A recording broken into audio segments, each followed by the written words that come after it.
Millions of people are out of work, unemployed. Future millions are held back for no good reason other than our failure to act. So the choice couldn't be clearer.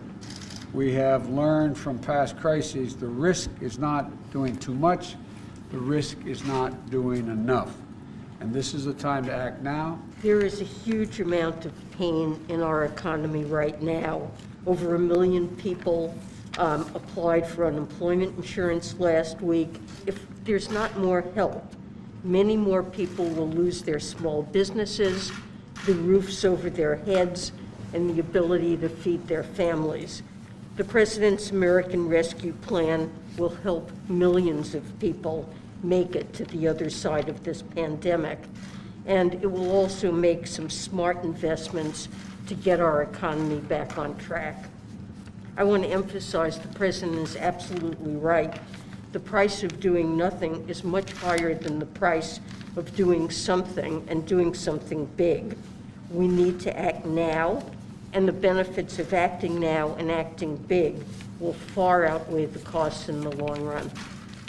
Hey, what's going on, guys? Second week, still no stimulus bill.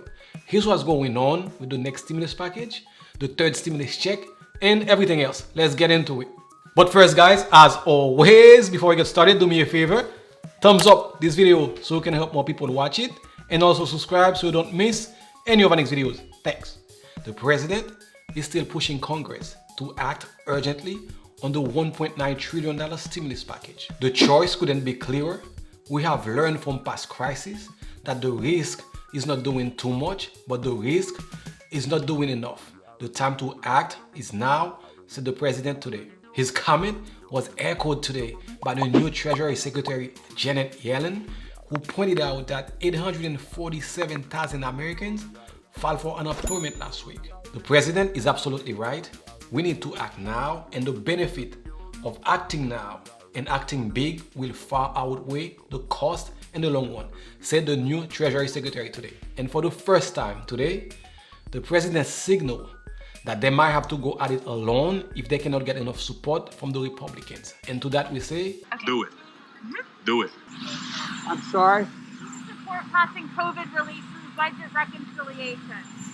I support passing COVID relief with support from Republicans if we can get it, but the COVID relief has to pass. There's no ifs, ands, or buts. Thank you. now, even before getting into office, the President made it clear he wants a bipartisan bill with support from both Democrats and Republicans. This is the first time since getting into office, the President signaled that he may be on board to pass this bill with a simple majority by using the budget reconciliation process, which only requires 50 votes, which they already have. Also, the Senate Majority Leader, Chuck Schumer, said yesterday they are willing to move forward on the next stimulus package with or without Republican support as soon as next week. With interest rates at historic lows, the smartest thing we can do is act big. That's what Yellen said. The smartest thing we can do is act big. Given these numbers, given the weakening state of the economy, only big, bold action is called for.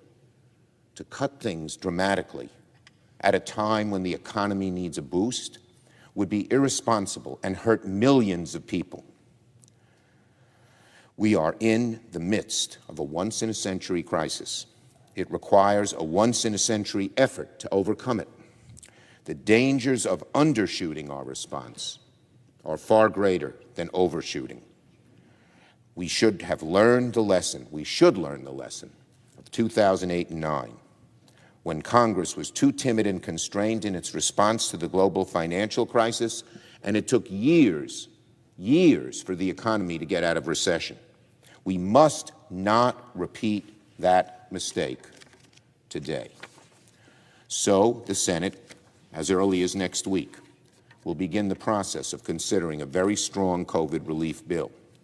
Our preference is to make this important work bipartisan, to include input, ideas, and revisions from our Republican colleagues, or bipartisan efforts to do the same.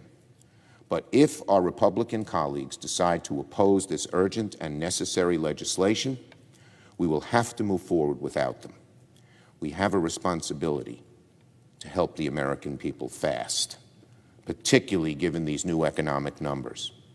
The Senate will begin that work next week. And this is good news. If they cannot get enough support from the Republicans, and if they move forward and get this done with the simple majority, they can get it done as quickly as possible. Although I don't see this bill being done and passed, signed by the president before the first or second week of March at the earliest.